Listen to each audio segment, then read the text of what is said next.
nggak ada yang bisa menarik, mendominasi seseorang kecuali ilusi, kecuali waham. Nah itu, inilah yang paling bisa mendominasi seseorang.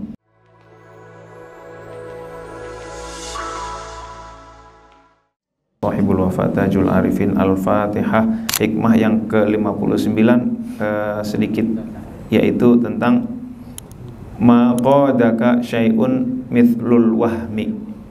Ma, tidak ada, qadaka, yang membetotmu, menarikmu, mendominasimu, menuntunmu, syai'un, sesuatu pun, mithlul wahmi, seperti waham. Nah ini ya, apa itu waham? Waham itu sebuah keraguan terhadap Allah Subhanahu wa ta'ala, sebuah kebodohan terhadap hakikat. Dia nggak ngerti hakikat, dia bodoh hakikat, dia minim iman, nggak yakin kepada Allah. Itulah waham. Ragu kepada Allah. Bahasa Mandarinnya ragu itu mang-mang. Nah hadirin dan hadirat yang dimuliakan oleh Allah, karena ragu bahwa penentunya adalah Allah, dia memiliki ilusi, memiliki persepsi bahwa penentunya adalah makhluk, bahwa yang memberikan rezeki adalah makhluk, yang memberikan kesehatan adalah makhluk, penentunya adalah makhluk, yang membahagiakan adalah makhluk. Akhirnya dia berharap kepada makhluk. Itulah tomat, berharap kepada makhluk. Karena berharap kepada makhluk, akhirnya tertimpalah kehinaan. Itu ya. Nah, maka ngarep.com gitu ya, ngarep.com itu bisa jadi terhinakan kita. Belum tentu kita dikabulkan apa yang kita harapkan dari manusia. Nah itulah ngarep.com itu ya. Ya Allah, na'udzubillahi min dzalik. Nah hadirin dan hadirat yang dimuliakan oleh Allah Subhanahu wa ta'ala, itu ilusi sebenarnya. Bahwa dunia ini bisa menentukan, itu ilusi. Bahwa makhluk itu penentu, itu adalah ilusi, nggak benar. Itulah waham. Jadi yang bisa menarik kita, mendominasi kita adalah ilusi kita. Itu persepsi. Human response to the perception of reality. Bahasa Tegal gitu ya.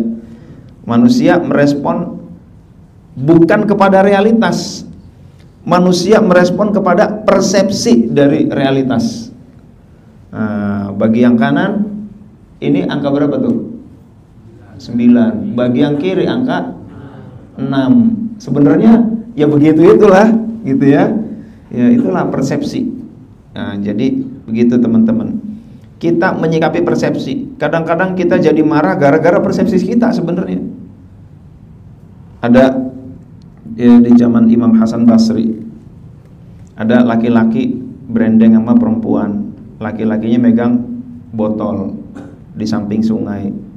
Kata Imam Hasan Basri, ini sore-sore bukannya ngaji, majelis dzikir gitu ya, malah pacaran di pinggir sungai.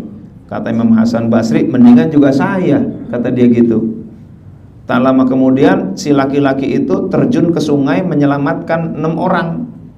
Ada 7 orang tenggelam di sungai, diselamatkanlah 6 orang sama laki-laki itu. 1, 2, 3, 4, 5, 6. Tinggal 1 yang belum selamat.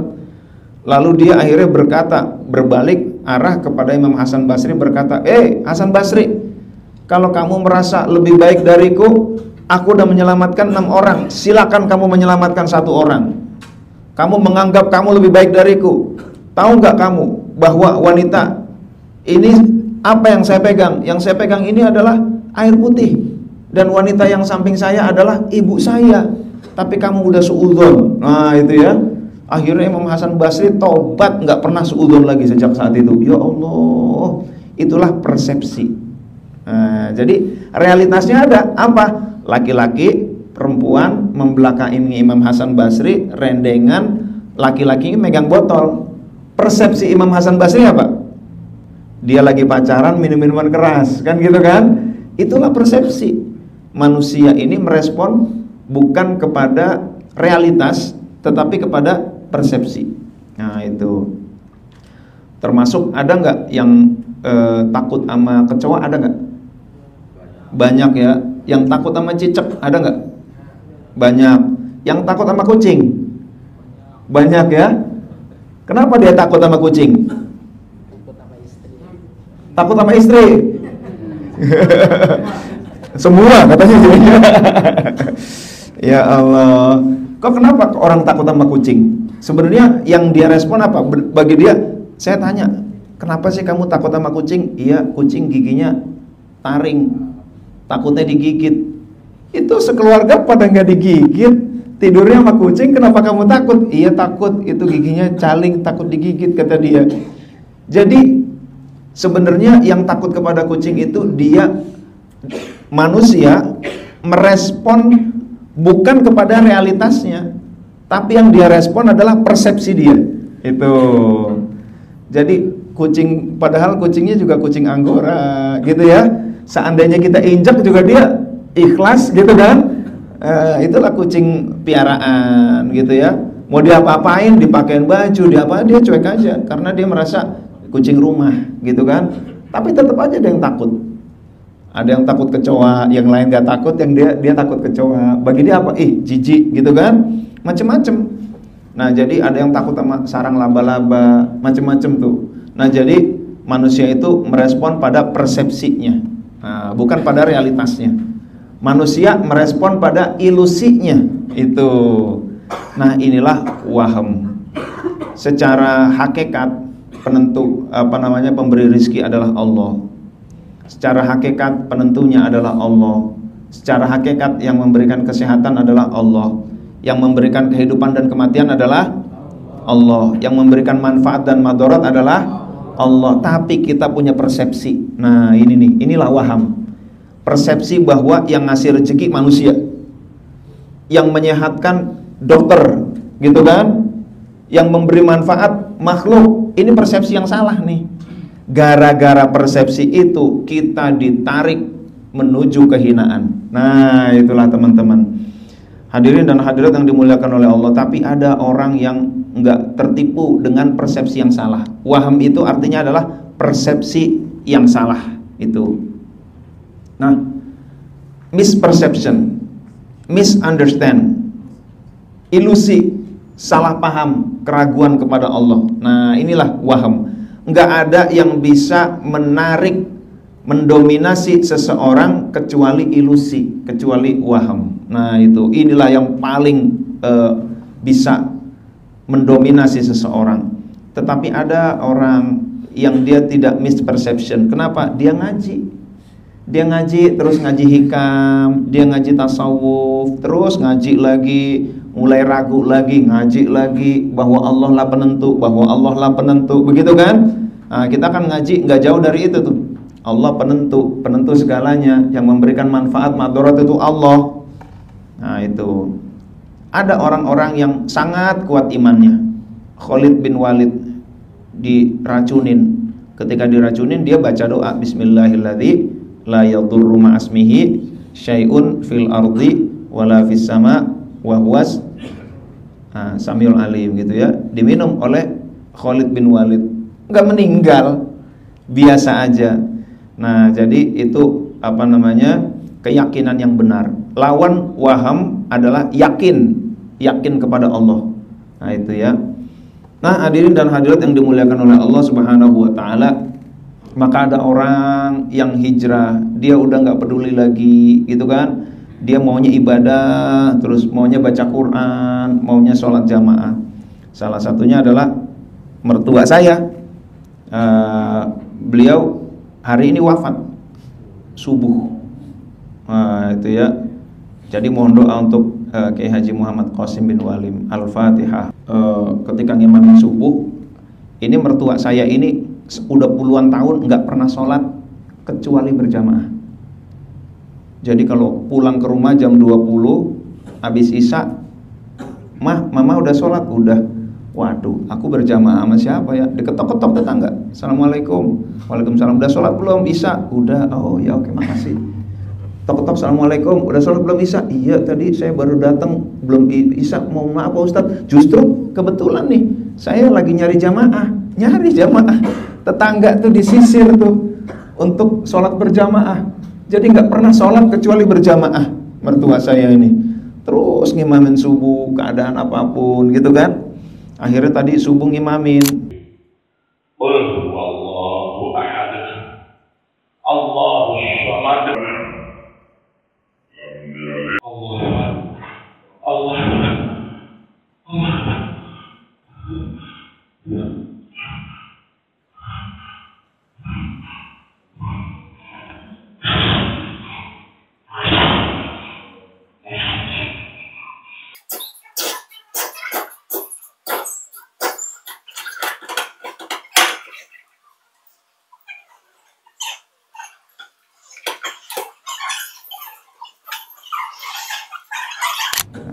Jatuh, ya paniklah orang-orang. Nah, dalam keadaan begitu kadang-kadang tahu fikihnya gitu ya, tapi kalau lagi panik kadang-kadang lupa juga gitu kan. Tahu bahwa itu ya salah satu ngimamin gitu kan, tapi kadang-kadang kalau udah begini lupa gurunya. Ini guru ngajinya kan, nah, guru ngajinya begini pada panik tuh. Nah, lalu dibawalah itu bapak mertua saya itu. Beliau ahli Quran, meskipun tidak hafal Quran, tapi saking seringnya baca Quran, hafal itu ya. Mau baca Quran di mana aja salah, beliau perbaiki itu. Saking seringnya, nggak sengaja hafal Quran, tapi saking seringnya baca Quran. Ya itulah teman-teman hadirin dan hadirat yang dimuliakan oleh Allah. Kalau bulan Ramadan minimal 10 kali hatam. Jadi 3 hari sekali hatam, sehari 10 juz itu minimal tuh. Kalau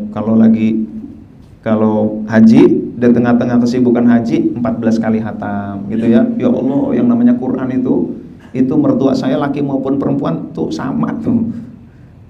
Masak air cetek nih sambil nunggu Quran. Ntar kan bunyi, nah Qurannya ditaruh. Main ke rumah saya, tip pinjam Quran, mesti begitu tuh. Ya itu ya. Nah, jadi hari Selasa lalu main ke rumah saya, pengen tidur, tidur di kamar saya lah beliau itu ya. Nah itulah hadirin dan hadirat yang dimuliakan oleh Allah, orang yang sudah menghadap kepada Allah. Jadi bagi beliau ya sholat itu ya jamaah, nggak ada istilah sholat nggak berjamaah, itu ya. Lidahnya itu udah basah dengan Quran terus, masya Allah, Qurannya lecek-lecek semua. Nah itu giliran Ramadan kita malu nih anak mantunya gitu ya. Wah ntar ditanya nih udah berapa kali hatam gitu kan. Ya Allah, karena beliau 3 hari hatam Quran, 3 hari hatam Quran. Nah itulah Bapak Ibu. Nah, jadi tadi subuh kita kembali kepada waham.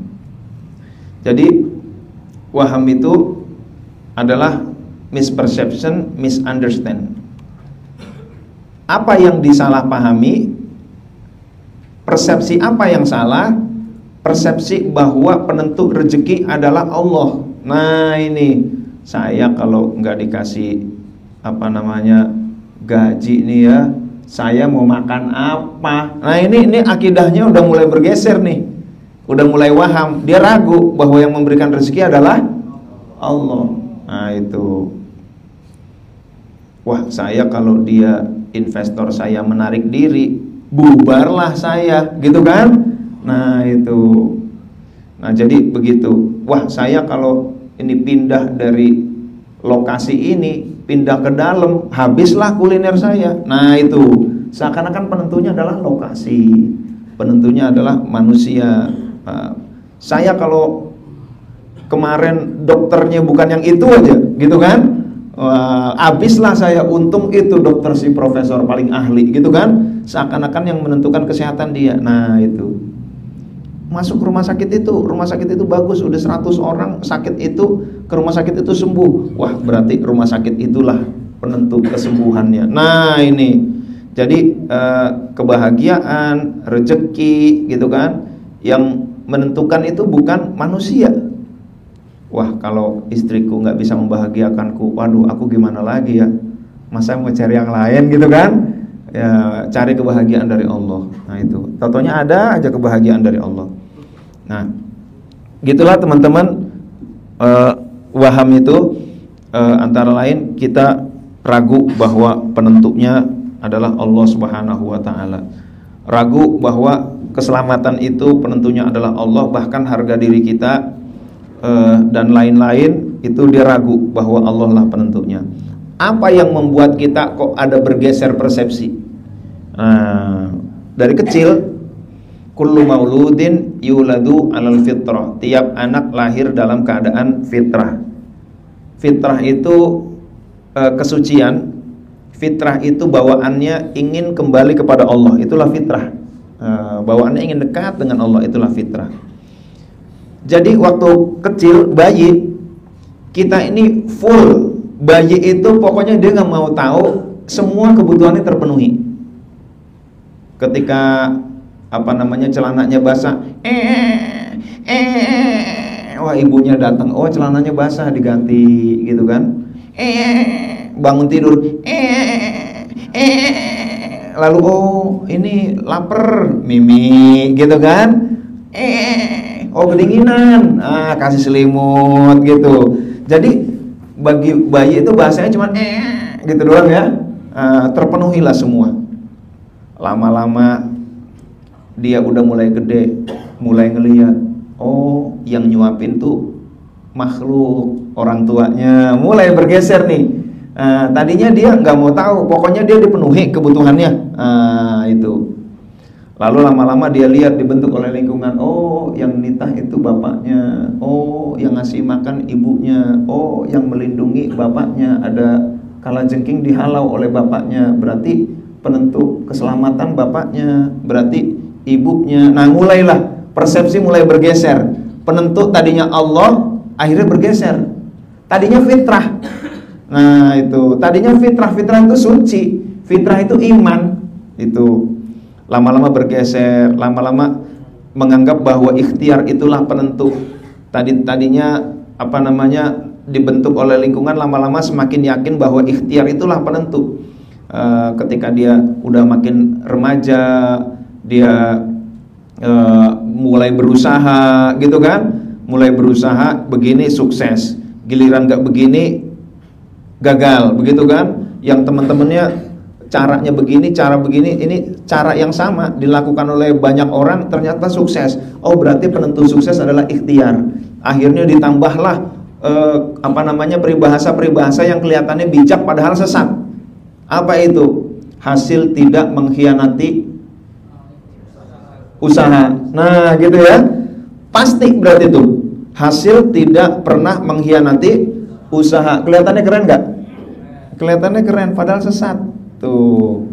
Akhirnya apa yang terjadi? Waham bahwa ketika kita mau hasil ya harus usahanya begini, usahanya keras mesti hasilnya keras gitu. Usahanya bagus mesti hasilnya bagus, padahal belum tentu. Di mana Allah? Terus Allah di mana sebagai penentu? Inilah waham. Akhirnya menganggap bahwa ikhtiar itulah penentu. Maka ikhtiar sudah menjadi berhala. Ini sesat akidah, sesat tauhid.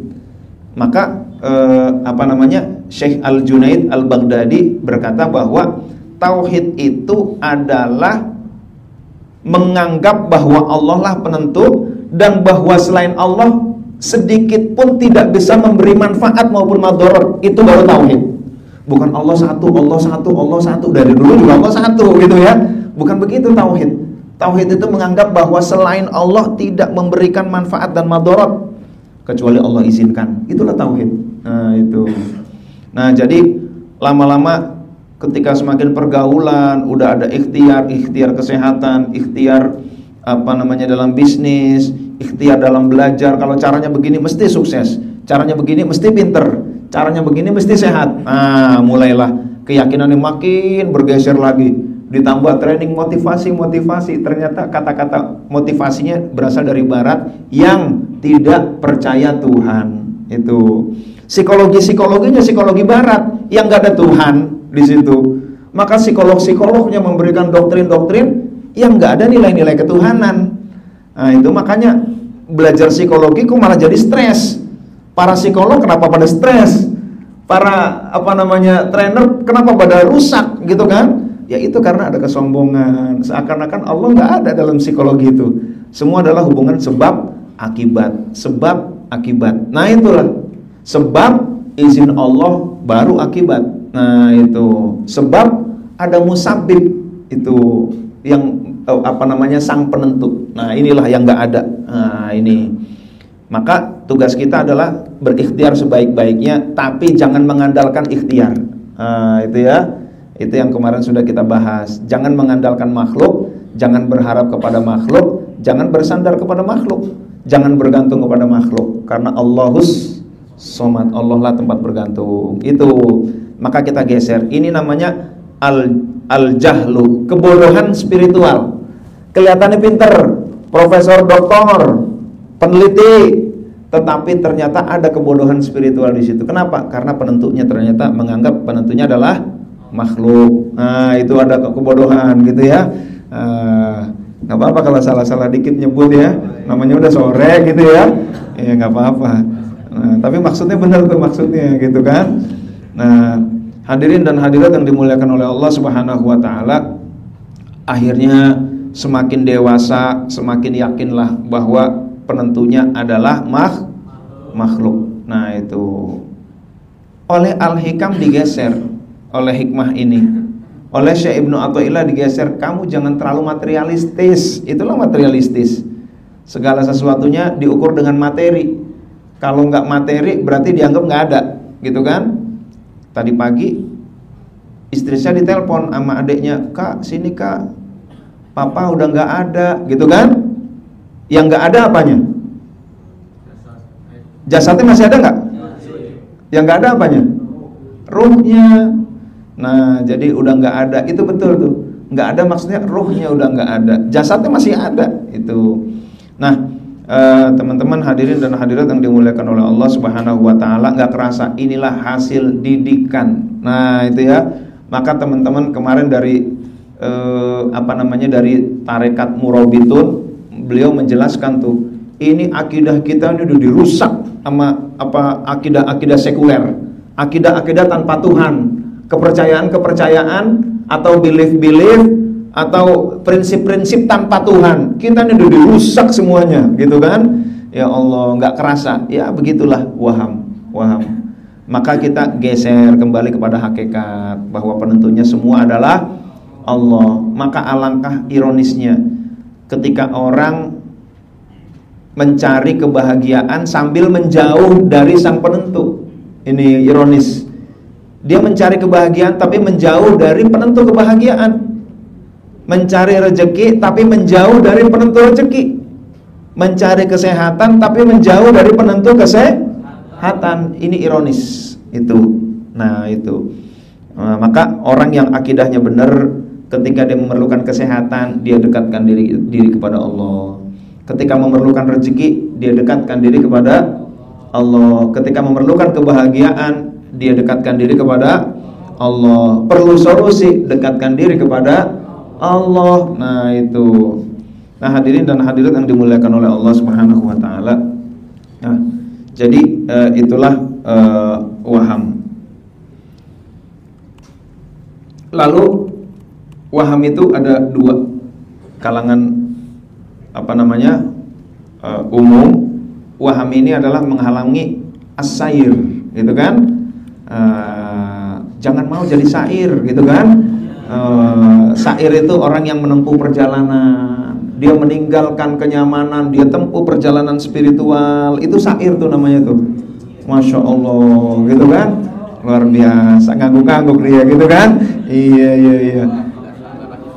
Ada yang masih enak-enakan dengan zona nyaman, nggak mau melakukan perjalanan, perjalanan spiritual nggak usah mendalami spiritualitas, biasa-biasa aja. Nah itu. Ini dia terhalang, tapi sair gak terhalang, gitu kan?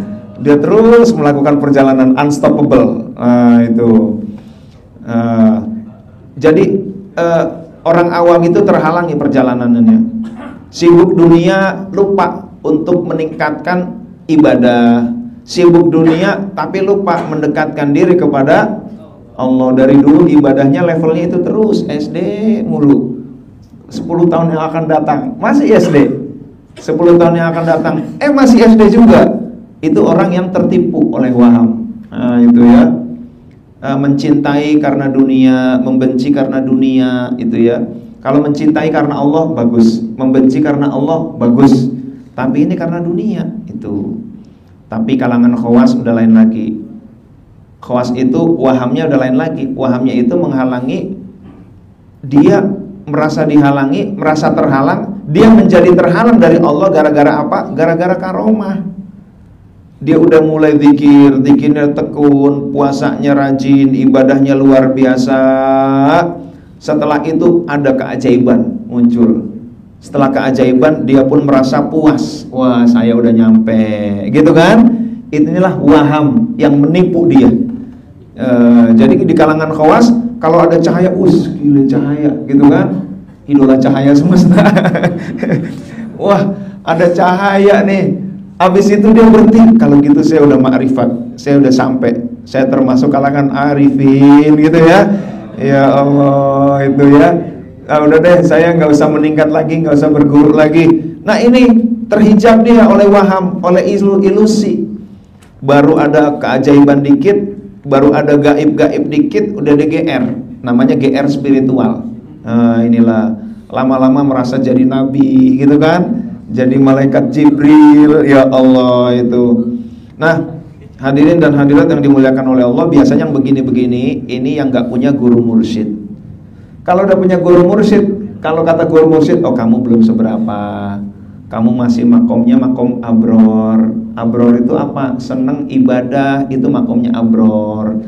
Belum muqarrabin. Muqarrabin itu orang yang didekatkan, udah posisinya udah dekat dengan Allah. Kamu masih abror, masih melakukan perjalanan, gitu kan? Nah itu.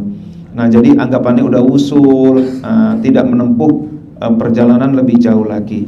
Nah hadirin dan hadirat yang dimuliakan oleh Allah Subhanahu wa ta'ala, mana dalilnya bahwa yang menentukan rezeki itu Allah? Nahnu qasamna bainahum ma'isyatahum fil hayatid dunya. Nahnu kamilah, qasamna yang membagikan, bainahum di antara mereka, ma'isyatahum living mereka, penghidupan mereka, fil hayatid dunya pada kehidupan dunia. Jadi Bapak Ibu teman-teman, kita ini udah dibagi oleh Allah. Pak Dian Erwin rezekinya segini, Pak Ustadz Miski segini, Mas Bahrun segini, Mas Sair segini. Nah, itu ya, Mas Ulum segitu. Nah, itu. Jadi udah ditentukan oleh Allah, kami yang menentukan, kata Allah. Tinggal fa'ajmilu fit tolab, kata hadis Nabi, maka perbaikilah dalam mencari rezeki. Rezeki itu udah ditentukan, yang gak ditentukan adalah halal haramnya. Yang gak ditentukan adalah berkah tidak berkahnya. Itu Abdul Latif ditentukan bahwa rezeki di dunia adalah 2 triliun misalkan gitu ya. Tinggal saya menempuhnya dengan cara halal apa enggak. Halal 2 triliun, enggak halal 2 triliun. Ternyata saya punya waham misalkan gitu, naudzubillah min dzalik. Aduh, kalau saya enggak ngamuk, saya enggak melakukan yang haram nih, bisa miskin nih saya. Ini bisnis enggak berkembang. Udah deh, haram-haram enggak apa-apa dah, hajar aja gitu kan. Ada jihadun nafs, kita tarik-tarikan. Kita nih ditarik oleh waham, oleh dunia, atau kita tertarik kepada Allah Subhanahu wa ta'ala. Pilihannya itu ya. Kalau waham ini kiri nih, ranah kiri, dia kuadran kiri, ini waham nih, adalah dunia itu. Tetapi kuadran kanan, inilah penentunya adalah Allah, inilah al-yaqin. Nah itu, selamatlah orang yang menganggap penentunya adalah Allah, hidupnya tenang, nggak gerasa gerusu, itu ya. Sukses alhamdulillah, bangkrut juga alhamdulillah. Itu orang yang yakin kepada Allah tuh enak aja, hidupnya enteng gitu kan. Nah itu. Nah maka di Suryalaya itu ada sebuah istighfar. Sebenarnya istighfar ini adalah istighfarnya Ibnu Abbas, dilantunkan sebelum subuh. Astaghfirullahaladzim alladzi la ilaha hayyul qayyum. Biasanya begitu ya. Mas Bahrun kemarin sampai subuh ya Mas Bahrun ya? Oh enggak ya? Coba di Suryalaya jam 3 sampai subuh. Ntar ada wa atubu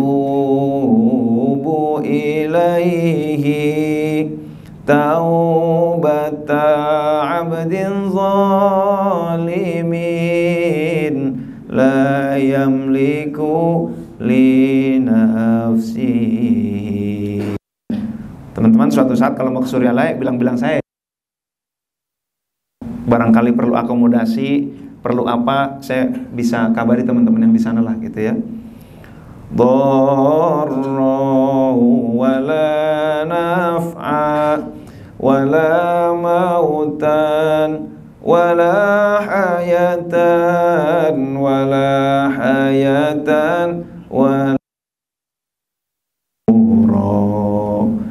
bagian bawahnya nih pakai bahasa Sunda. Abdi nada pangapura ka Gusti Allah nu agung, ka Gusti Allah nu agung. Kalau mau bareng-bareng boleh. Teu aya deui pangeran anging Allah, anging Allah anu urip anu jumenengku anjeun. Pada bisa nggak bahasa Sunda? Saya aja nggak bisa ya. Ini karena ada tulisannya nih. Abdi tobat ka pangeran, abdi tobat ka pangeran, seperti abdi nganiaya. Nah ini yang ingin saya sampaikan yang berikutnya nih. Tengah milik diri abdina pribadi, tengah milik madharatna, tengah milik manfaatna. Tidak memiliki pada diri sendiri, nggak bisa memberi manfaat, nggak bisa memberi madharat, nggak bisa. Tengah milik kana mautna, tengah milik kana hirupna, tengah milik gelarna. Nggak bisa menentukan kematian, kehidupan, kebangkitan, nggak bisa kita. Jadi kalau kita bergantung kepada manusia, saya bergantung nih, berharap nih, saya menggantungkan, bersandar pada Mas Bahrun. Kata Mas Bahrun, lah saya aja nggak bisa, apalagi saya menjamin manfaat buat kamu, gitu kan? Lalu datanglah ke saya sangat berharap kepada kamu, saya mengandalkan kamu, saya bersandar kepada kamu. Lah saya aja nggak bisa memberi manfaat buat saya, bagaimana saya bisa memberi manfaat buat kamu? Nah itu teman-teman. Mas Bahrun ya. Intinya hadirin dan hadirat yang dimuliakan oleh Allah, mari kita tingkatkan keyakinan kita dengan ilmu, tingkatkan keyakinan kita dengan zikir la ilaha illallah. Tiada penentu kecuali Allah. Perbanyak itu sehingga menjadi betul-betul dengan pemahaman, dan insya Allah makin bergeser dari waham kepada yakin. Amin ya rabbal alamin. Kurang lebihnya mohon maaf. Terima kasih. Wallahul muwaffiq ila aqwamit thoriq. Wassalamualaikum warahmatullahi wabarakatuh.